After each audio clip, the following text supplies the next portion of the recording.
Magandang araw mga kaibigan. Bigyan natin ng reaction opinion itong post ang balita ngayon. Title, Boying, tutuluyan na umano si Senator Rubin.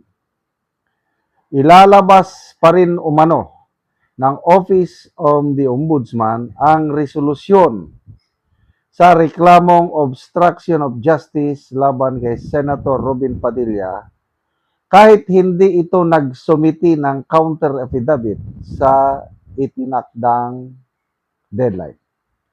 Ito ang inihayag ni Ombudsman Jesus Crispin Boying Rimulya matapos umanong hindi magsumiti ng sagot ang senador sa loob ng non-extendable na 15 araw na palugit. Si Robin Padilla hindi sumagot sa obstruction of justice preliminary investigation na yan. Malapit na sa husgado yan.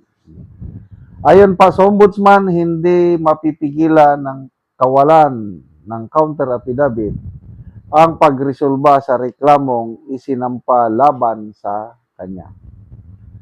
Matatandaan noong Hunyo 23, inatasan ng Office of the Ombudsman Senator Robin Padilla, Senate Minority Leader Alan Peter Cayetano at dating Senate Sergeant at Arms Mao Aplaska na magsumiti ng kani-kanilang counter affidavit kaugnay ng reklamong inihain ng Tindig Pilipinas.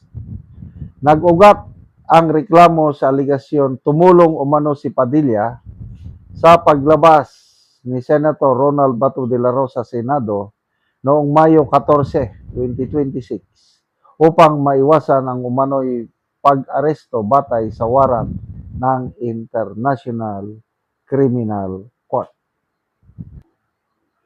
Okay, so matigas din ang ulo ni Senator Robin Padilla. Biruin mo, kaya niyang deadmahin ang ombudsman.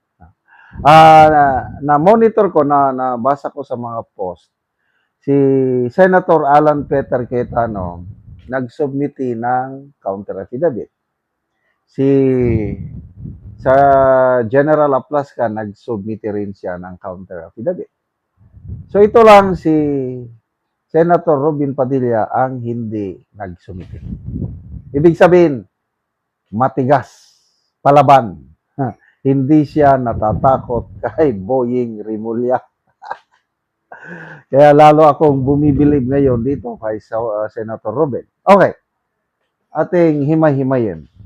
Bakit hindi siya nag-submit? Kung ako ang babasa sa kanyang mindset, mag-submit man siya o hindi.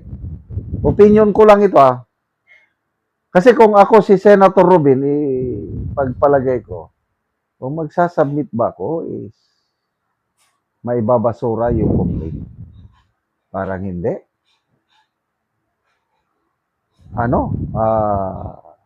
Wala na akong tiwala dito sa ombudsman na ito. Selective justice ang kanya. So, what's the use? Mag-submit ako, ganun pa rin. Ang resolusyon, iakyat pa rin nila ang kaso sa korte. Harapin ko na lang sila sa korte. Ganon. Ang nakikita kong diskarte ni Senator Rubin. Kaya dinidman niya si Boying. Bahala ka dyan. Bahala ka. Manigas ka, Boying. Okay. So, sinerch ko sa Google. Ano ba itong obstruction of justice? Is it bailable? The answer is yes. Ang parusa lang ng pag makonvict ka ng obstruction of justice is maximum 4 years. Ibig sabihin, pag sampahan ng kaso ng ombudsman si Boying Rimulya, pagdating ng warrant of arrest, ang gagawin lang niya is magpiyansa. Wala na ulit. At kung nakapagpiyansa ka, sa ating legal system, malaya ka pa rin. Lalabang ka na sa korte. At ako, mas okay ako. Hindi ako natatakot dito kay Senator Robin dahil di ba nakulong na siya? Alam niya na yung pasikot-sikot niya.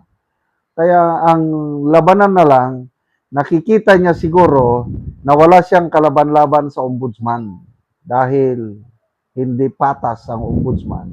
Kaya lalaban na lang siya sa korte. Total, bailable offense ang obstruction of justice. 4 years. Kung yung 4 years, siguro estimate ko lang, ang piyansa niyan, pinakamataas na ng 50,000 pababa. Ang obstruction of justice, ang binabiolate mo lang yan na batas is Presidential Decree number 1829. Obstruction of justice is a bailable offense. Under Philippine law, specifically Presidential Decree number 1829, the crime carries a penalty of imprisonment ranging from 4 years to 6 years. Hanggang 6 years pala. Along with the potential fine because the penalty does not include death, reclusion perpetua, or life imprisonment. Bail is a matter of right before final conviction. Kaya matalino itong si Senator Robin. Bahala ka dyan, boying. Lalabanan kita. Sabi niya, see you in court, boying. Ganon. So, pagdasal po natin itong ating mga senador na lumalaban para sa taong bayan. May God bless them, protect them from harm. Salamat mga kaibigan sa inyong pagsubaybay sa channel na ito. Nakakatulong kayo ng malaki sa tribong talandig ng Bukidnon dahil ang income natin sa channel na ito is pantulong sa tribo. Namimigay tayo ng libreng yero at pako para makapagpatayo naman sila ng mas maayos na tirahan. Panoorin nyo ang video na ito. Anak ko diri sa balay ni Uncle Roger Binhira nga taga Barangay Tikalaan, Pork Tres, San Alahay, Talakag, Bukidnon. So muna ni ang itsura sa iyang atop nga mga dagko na og buslot og muna ni ang iyang atupan karon. Pulihan ni karon niya sa gitabang sa iyahang yero. So kini si Uncle usa ni siya ka balo.